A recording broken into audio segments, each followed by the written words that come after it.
Aqui é o professor Érico Pagotto e essa é a nossa segunda aula da disciplina de modelos de gestão.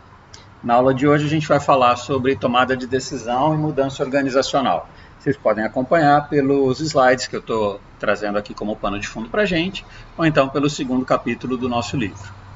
Vamos lá então. Da perspectiva organizacional, muitos fatores influenciam os negócios, né? Desde das variáveis internas, aquelas relacionadas à empresa, até as variáveis mais externas que a empresa não controla. E a todo tempo os gerentes são convidados à tomada de decisão para a resolução de problemas. Um problema não é necessariamente uma coisa ruim. Por exemplo, se uma empresa vai lançar um novo produto do mercado ou precisa atender um cliente que tem uma demanda por uma quantidade de produtos maior, isso é um problema positivo, né? Então, um problema nem sempre é uma coisa negativa. A gente costuma dizer que problemas são coisas que precisam ser resolvidas. E aí eu gosto dessa definição que eu trago aqui para vocês, que um problema é a discrepância entre o estado atual e o estado desejado das coisas. Ou seja, como as coisas estão, como a gente gostaria que elas fossem. O nosso livro traz um guia, um passo a passo, de 7 etapas para a gente solucionar um problema. Esses 7 passos são eles, né? Identificar o problema, coletar informações relevantes para analisar e entender, desenvolver as alternativas possíveis, avaliar cuidadosamente cada alternativa, selecionar a melhor delas, implementá-la adequadamente e então acompanhar e avaliar. Vamos voltar lá na primeira agora, onde a gente vai começar a discutir cada uma delas. A primeira questão é identificar qual é o problema. Muitas vezes a gente sente os efeitos de um problema, mas não o problema em si. Por exemplo, a queda nas vendas, ela é um problema ou ela é um sintoma de um outro problema? Normalmente, a queda nas vendas é uma consequência de algum outro efeito, né? Então, identificar corretamente o problema é o primeiro passo para a sua resolução, para a gente atacar as causas e não somente as consequências. O segundo passo é coletar as informações para a gente entender o que está acontecendo. Então, por que esse problema aconteceu agora? Como ele afeta os resultados? De que forma a empresa pode se organizar de forma positiva ou negativa, às vezes, né? Para solucionar o problema. No exemplo anterior que eu estava dando, né? Queda nas vendas. Por que será que as vendas caíram? Será que os produtos não estão sendo mais tão interessantes no mercado? Será que eles têm uma qualidade ruim? Será que os vendedores não estão motivados? Ou será que é uma questão econômica que foge da alçada da empresa? Então, o primeiro passo é a gente coletar informações relevantes para tentar entender qual é a origem do problema.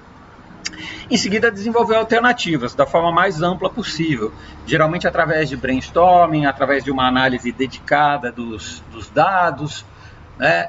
Essas alternativas elas podem ser tanto baseadas no histórico anterior da empresa, como pode ser a velha estratégia da gente pensar fora da caixa, ter ideias inéditas, por exemplo, desenvolver novos produtos, montar uma nova rede de fornecedores com matérias-primas com preços melhores ou com qualidade superior, readequar a equipe comercial, reajustar a forma de remuneração dessa equipe para torná-la mais engajada, criar promoções para incentivar o cliente final a consumir o nosso produto ou serviço.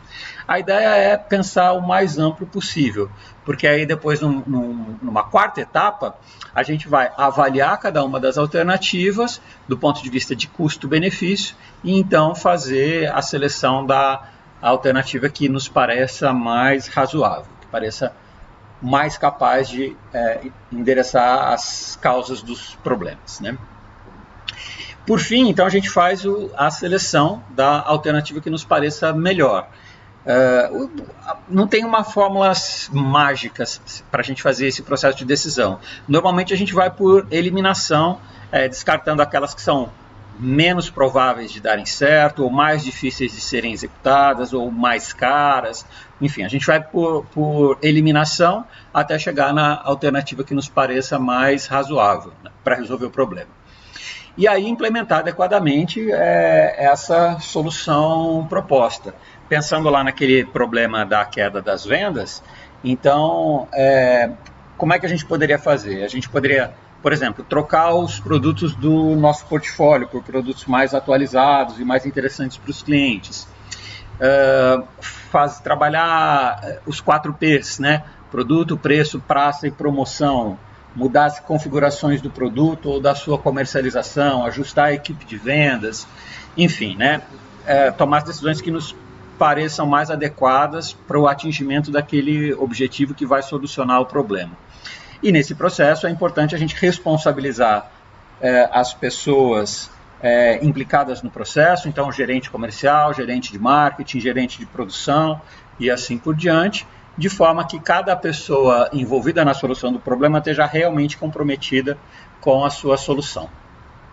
E por fim, acompanhar, né? Não basta só a gente resolver imediatamente um problema, a gente precisa acompanhar se aquele problema foi de fato resolvido no longo prazo e se ele não gerou possíveis consequências desfavoráveis. Daí eu estou botando aqui para vocês, né, acompanhamento e monitoramento dos resultados esperados. Então, pegando o exemplo anterior, né, se a gente lançou um novo cardápio de produtos e serviços, eles realmente estão sendo comprados pelos nossos clientes? Eles estão trazendo resultados satisfatórios? O treinamento que a gente deu para a equipe comercial ajudou ou não?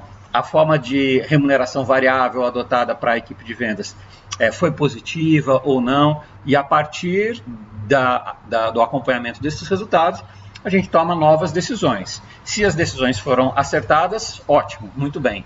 Se não foram, a gente deve voltar lá no ponto 1 novamente e repetir o processo de forma a buscar uma solução mais adequada para o problema.